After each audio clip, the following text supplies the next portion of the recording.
Τι ήταν οι αρχαιολογικοί χώροι του Τικάλ και του Ιαξακτούν στη Γουατεμάλα? Πώς μπορούσαν να πραγματοποιήσουν τη μέτρηση του χρόνου οι αρχαίοι πολιτισμοί της Μεσοαμερικής? Μπορούμε να εντοπίσουμε ομοιότητες και αν ναι, ποιες είναι αυτές από το σύστημα διακυβέρνησης των Μάγια με το σήμερα? Γιατί μέσα σε σύντομο χρονικό διάστημα κατέρευσε ο πολιτισμός αυτός, ενώ του πήρε σχεδόν μια χιλιετηρίδα για να φτάσει στην ακμή του? Μια εξιστόρηση ενός οδηπορικού με το ποδήλατό μου μέσα από ένα περισσότερο ιστορικό πρίσμα σύνδεσης ομοιοτήτων του τότε με το σήμερα. Είμαι ο Γιώργος και ταξίδεψα μόνος μου στην άλλη άκρη του κόσμου με το ποδήλατό μου, έχοντας προηγουμένως μελετήσει προσεκτικά για 6 μήνες τον πολιτισμό στον οποίο πήγαινα να συναντήσω. Και σε αυτό εδώ το βίντεο θα σου δώσω μια τελείως διαφορετική διάσταση από τους περισσότερους vloggers για το τι είναι η Γουατεμάλα.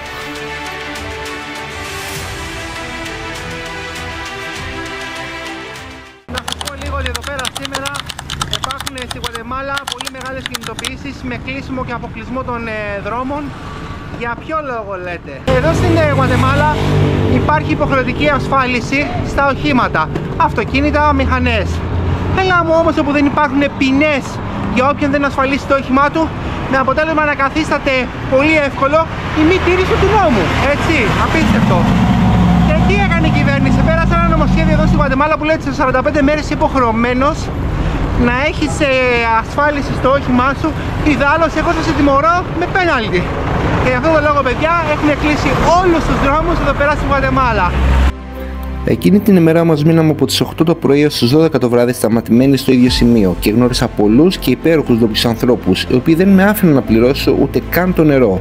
Ένας από αυτούς ήταν και ο Χωσέ. Για τις επόμενες 3 μέρες θα έβρισκα την ομάδα της Γεωφιλίας στην πόλη του Φλόρες, η οποία πραγματοποιεί βιωματικά retreat μέσα στην καρδιά ενός αρχαίου πολιτισμού, χρησιμοποιώντας τους ντόπιους, οι οποίοι είναι γνώστες της αρχαίγονης παράδοσης που οι ίδιοι φέρουν.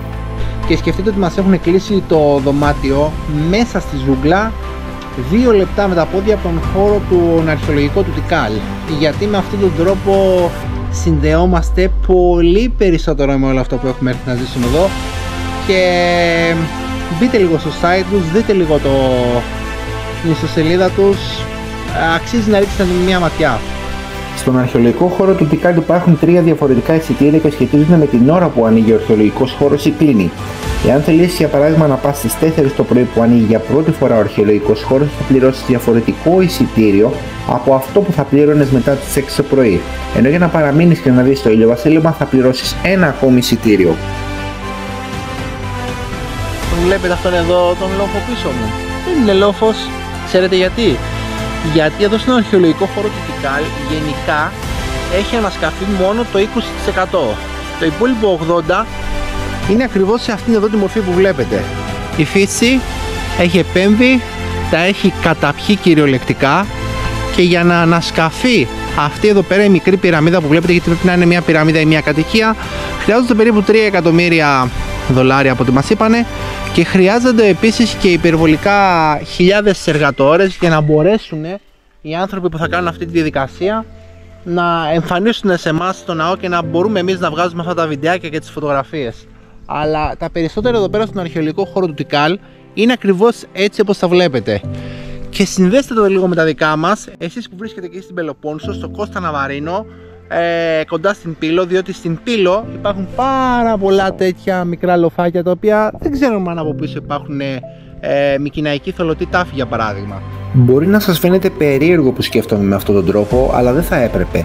Βλέπετε, από τα πρώτα χρόνια που ο άνθρωπος εμπλέκεται με το εκπαιδευτικό σύστημα, πραγματοποιεί στην πραγματικότητα μια εγκατάσταση λογισμικού στην εγκεφαλική του δραστηριότητα και αρχίζει να ορίζει τις έννοιες με τον τρόπο που του τις δίδαξαν. Όταν αρχίζεις βέβαια να αμφισβητείς αυτές τις έννοιες, αρχίζεις πλέον και να καταλαβαίνεις την πραγματική αλήθεια που επικρατεί. Αν ακούτε αυτούς τους θορύβους, είναι γιατί οι μαϊμούδες προφυλάσσουν το χώρο τους. Και εκτός από τα πουλάκια, τα οποία τα πουλάκια τα καταλαβαίνετε, τον άλλον ήχο δεν τον καταλαβαίνετε, δεν τον έχουμε στην Ελλάδα, είναι υποτροπικός ήχος.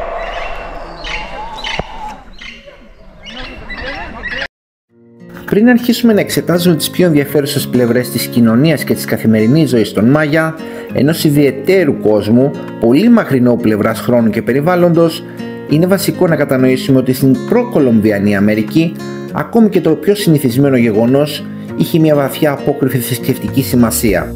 Όλα ήταν συνδεδεμένα με το Θεό. δείτε πόσο μεγάλος είναι αυτός ο ναός πίσω μου.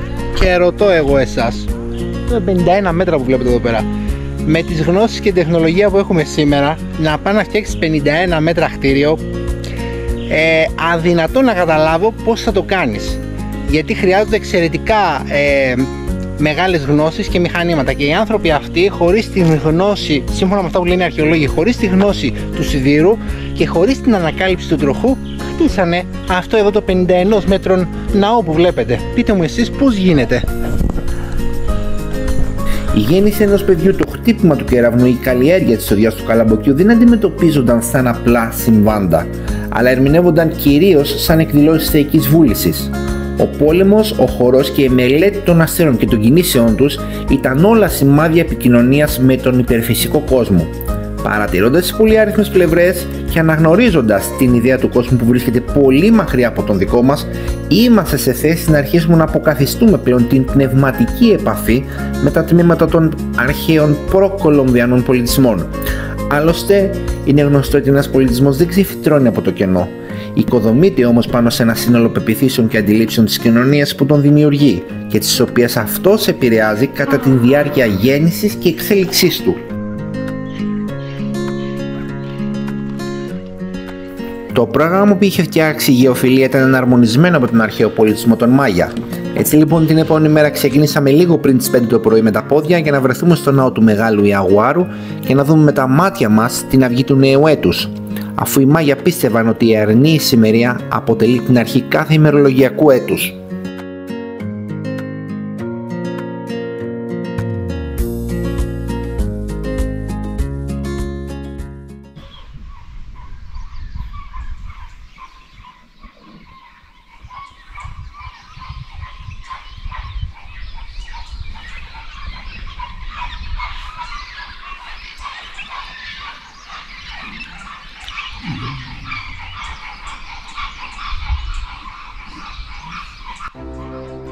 Και μια πολύ φιλική συμβουλή: προσπαθήστε στα ταξίδια σας να συμπεριλαμβάνετε πάντα την αμοιβή ενός πιστοποιημένου ξεναγού από το αρμόδιο Υπουργείο Πολιτισμού και να είστε σίγουροι ότι με αυτόν τον τρόπο θα σταλθεί η εμπειρία σας στα ουράνια. Είχα σκοπό σήμερα που είναι η ησημερία να σας δείξω αυτό εδώ το φαινόμενο, αλλά έχουν έρθει τα πράγματα που πραγματικά δεν θέλω να κάνω βίντεο, αλλά θα σας το δείξω λίγο εδώ πέρα. Η σκιά που βλέπετε πίσω μου, μάλλον ο ήλιος που βλέπετε πίσω μου, ανατέλει μόνο τις 2 φορές της ησημερίας του χρόνου, ακριβώς εδώ στο κέντρο.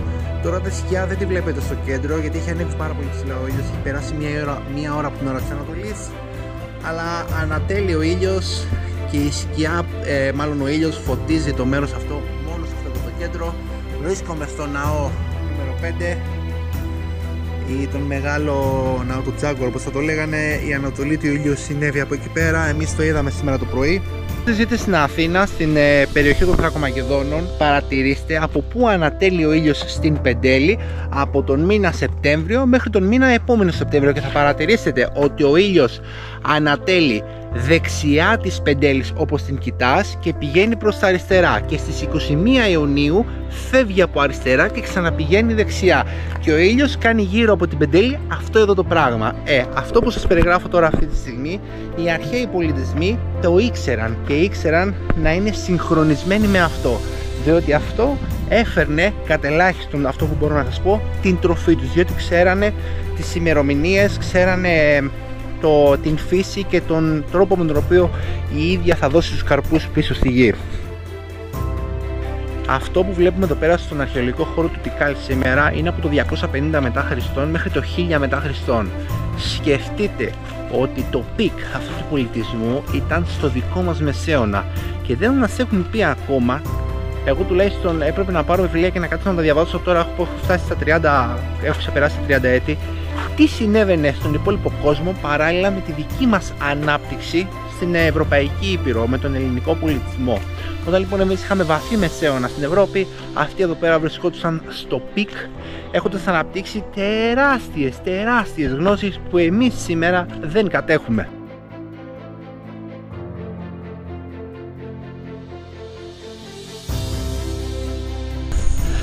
Ο Γιωργάκης, ένας μικρός Μάγια. Σε αυτήν εδώ την πλατεία που βλέπετε πίσω μου έπαιζαν οι Μάγια το παιχνίδι τους με την μπάλα. Και είναι μια ιερή πλατεία. Δυστυχώς στις μέρες μας έχουμε πολύ λίγες γραπτές ιστορικές πηγές απευθείας από τον πολιτισμό των Μάγια εξαιτίας των αποτρόπαιων εγκλημάτων και καταστροφών στις οποίες προέβαιναν οι Ισπανοί κονκισταδόρες. Είναι χαρακτηριστικό το γεγονός ότι ο Διέγο ντε Λάντα, ο οποίος ήταν επίσκοπος της Καθολικής Εκκλησίας σε μια επαρχία του Ιουκατάν, μας πληροφορεί για τις ομότητες των Ισπανών. Λέει λοιπόν: και διαπράξανε πάνω στους Ινδιάνους ανήκουσες ομότητες, κόβοντας μύτες, μπράτσα και πόδια και τα στήθη της γυναίκες. Λοιπόν, είμαστε εδώ πέρα. Ο Αμπέλ είναι ο ξεναγός που έχουμε με την γεωφιλία, τον Αρτούρα και τη Λιδία. Και θα κάνω μια ερώτηση μόνο για εμάς, για το ελληνικό κοινό. So, Abel, we would like to tell us something which is connected with the ancient Greek civilization. From Mayan perspective, do you know something? Whatever you want. It's a message for the Greek audience. Well, we find a lot of similarities among the cosmovision.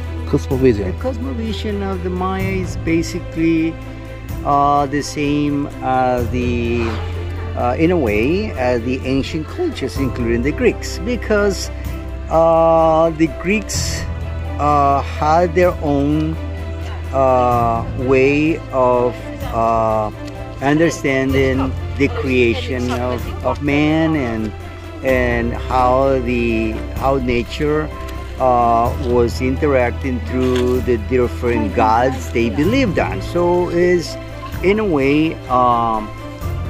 basically the same principle. Yeah. But and also what I have learned about the Mayas and the Greeks is the fact that they were able to create their own writing system, because Greeks were the Europeans that were able to create their own writing system, and the Mayas for the American continent were the only ones that were able to establish a writing system. This is a similarity and very interesting. Also, they were able to introduce their own architecture as the Greeks did.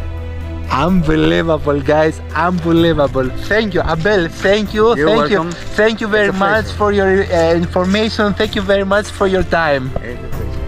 Όταν τελείωσε το χαρέ αυτό, μου γεννήθηκε η εξής αστραπιαία απορία. Για ποιο λόγο ένας πολίτης της Γουατεμάλα να γνωρίζει για το σύστημα της ελληνικής γραφής, αλλά ένας πολίτης της Ελλάδας, εγώ δηλαδή, να μην γνωρίζω για το σύστημα των αρχαίων Μάγια? Μια νέα μέρα ξημερώνει και οι μέρες περνάνε απίστευτα γρήγορα με την ομάδα της γεωφιλίας εδώ στη Γουατεμάλα. Έχουμε μπει πλέον στην τελευταία μέρα του ταξιδιού μας στον αρχαιολογικό χώρο του Γιουαξακτούν. Για να μπει στον αρχαιολογικό χώρο του Γιουαξακτούν θα πρέπει υποχρεωτικά να έχεις περάσει από την ίδια πύλη με αυτή του αρχαιολογικού χώρου του Ιτικάλ. Εκεί θα αγοράσεις το εισιτήριό σου για τον αρχαιολογικό χώρο του Γιουαξακτούν, αλλά θα πρέπει από πριν να βρεις το μεταφορικό μέσο που θα σε μεταφέρει στον μήκους 17 χιλιόμετρο χωματόδρομο που ενώνει τους δύο αρχαιολογικούς χώρους. Υπάρχουν πάρα πολλά ταξιδιωτικά γραφεία που με το αντίστοιχο κόστος μπορούν να σε μεταφέρουν από τον ένα αρχαιολογικό χώρο στον άλλον και τούμπαλιν.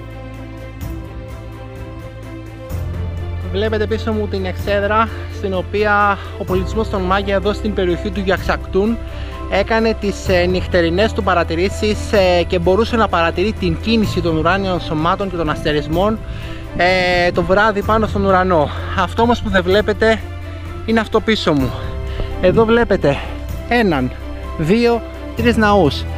Στις 2 ησημερίες ο ήλιος ανέτειλε κάθε πρωί από αυτό εδώ το σημείο, ακριβώς από τη μέση του, και γνωρίζουμε ότι εδώ πέρα είναι η Ανατολή και εδώ πέρα είναι η Δύση. Αυτή εδώ η εξέδρα με αυτήν εδώ την εξέδρα ευθυγραμμίζονται κάθε χρόνο 2 φορές, τον Μάρτιο και τον Σεπτέμβριο, και εκεί βλέπουμε το σημείο από το οποίο ανέτειλε ο ήλιος στο θερινό ηλιοστάσιο, ενώ εδώ πέρα βλέπουμε το σημείο από το οποίο ανέτειλε ο ήλιος στο χειμερινό ηλιοστάσιο. Αν αυτό εδώ πέρα μπορέσετε να το βάλετε μέσα στο μυαλό σας, θα δείτε ότι σήμερα στην Πεντέλη, επειδή έχει ένα σχήμα πυραμιδικό, εάν μπορέσετε να το παρατηρήσετε, θα δείτε ότι στην Πεντέλη συμβαίνει ακριβώς το ίδιο πράγμα, για να δείτε πόσο πολύ ευθυγραμμισμένοι και αρμονισμένοι ήταν οι άνθρωποι του τότε με τη φύση. Ενώ εμείς σήμερα πρέπει, για να κατανοήσουμε αυτά τα πράγματα, που δεν θα τα κατανοήσουμε, απλά θα τα παπαγαλίσουμε, να μπούμε μέσα σε εφαρμογές και οι εφαρμογές να μας υπαγορεύσουν τον τρόπο με τον οποίο θα σκεφτόμαστε για αυτά τα οποία βλέπουμε. Αν δεν έχεις δει το προηγούμενο πρώτο επεισόδιο για την σειρά της Γουατεμάλα με τίτλο 5 Days into the Jungle, στο οποίο εξιστορώ τα μηνύματα τα οποία λήφθησαν μέσα από μια πεζοπορία 100 χιλιόμετρων και 5 ημερών μέσα στη ζούγκλα του Πετέν, αναζητώντας τις χαμένες πυραμίδες που ακόμα δεν έχουν ανασκαφεί, σε προσκαλώ να το δεις. Δεν μεταφέρω απλά τη σάρκα μου σε έναν χώρο. Προσπαθώ να τον δω μέσα από την πολυδιάστατη ιστορία που τον διαπερνά, βιώνοντας όσα περισσότερα συναισθήματα μπορώ. Αν σου αρέσει και εσένα αυτού του είδους το εκπαιδευτικό υλικό, θα ήθελα να κάνεις μια εγγραφή και να μοιραστείς αυτό το περιεχόμενο με φίλους σου, προάγοντας με αυτόν τον τρόπο κάτι ποιοτικό το οποίο στις μέρες μας εκλείπει. Αν δεν με έχεις παρακολουθήσει στους προσωπικούς μου λογαριασμούς του Instagram και του TikTok, θα ήθελα να σου υπενθυμίσω ότι το ταξίδι στη Γουατεμάλα ήταν χωρισμένο σε 4 θεματικές ενότητες, όπου η κάθε μια θεματική είχε την δική της εβδομάδα πραγματοποίησης. Η οπτικοακουστική εξιστόρηση μέσω της εφαρμογής του YouTube ακολουθεί πορεία ανάστροφη από αυτήν στην οποία πραγματοποιήθηκαν τα γεγονότα στην πραγματικότητα. Δηλαδή, εσύ αυτή τη στιγμή βλέπεις το τέλος του ταξιδιού μου. Και αυτό σημαίνει ότι για να μπορέσω να σου εξιστορήσω όσα μπορώ να σου εξιστορήσω, είμαι σε θέση προηγουμένως να έχω περπατήσει ήδη το μονοπάτι και να έχω πάρει τα φορτία τα οποία είχε να μου δώσει.